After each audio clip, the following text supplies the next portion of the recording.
Ever have guests at your house? Well, most of us have. What if some guests were uninvited? What if they come into your home, they just make themselves something to eat, they use your bed, they use your couch? It would be kind of annoying, right? Well, I want to talk today about emotions and how emotions can sometimes be unwelcome guests in our home. As some of us come home, we have unresolved feelings throughout the day, whether they're good or bad.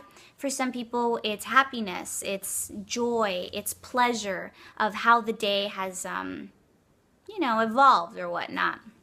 For others, it might be disappointment, it might be anger, it might be frustration that you bring in through that door. And it's not only you, it's other people that are feeling that energy around you. And you're inviting unwelcome guests into your home by bringing those emotions home. What's really interesting is that the emotions actually are with you at all times. And becoming aware of that is actually really healthy. So I'm going to describe this to you. That way, let's explore it a bit more, and that way you can understand.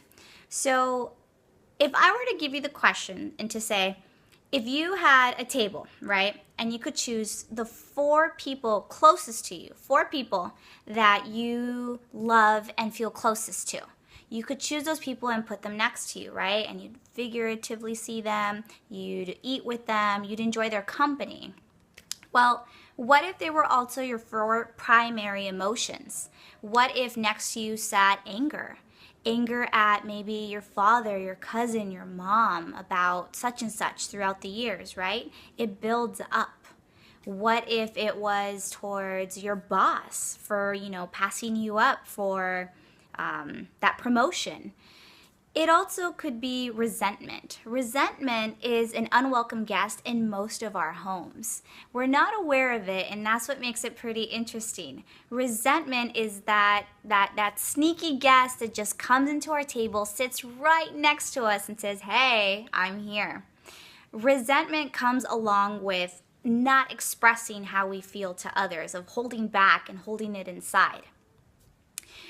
Another one that sits next to us frequently is insecurity. Insecurity, and this is one that really just visits most of us. And it sits right next to us and it says, "Hey, I'm here. You're not good enough." Of course they wouldn't have picked you, or why would he even look at you?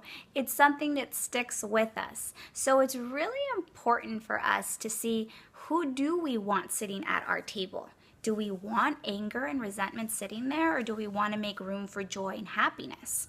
How can we make more space for that? By being aware of what it is we're bringing into our home, you can be more aware of what you're letting into your heart and what you're making space for. So one of the things that you can do is actually reach out for help. You can reach out to help by others and saying, "Hey, you know what? The other day I was kind of feeling some kind of way. I was feeling this. I just wanted to share that and see, if maybe we could talk about it." That way later there is less resentment, if anything, and you can work it out. Communication is the number one helper in relationships, whether it's professionally, it's romantically, or just on a friendship basis.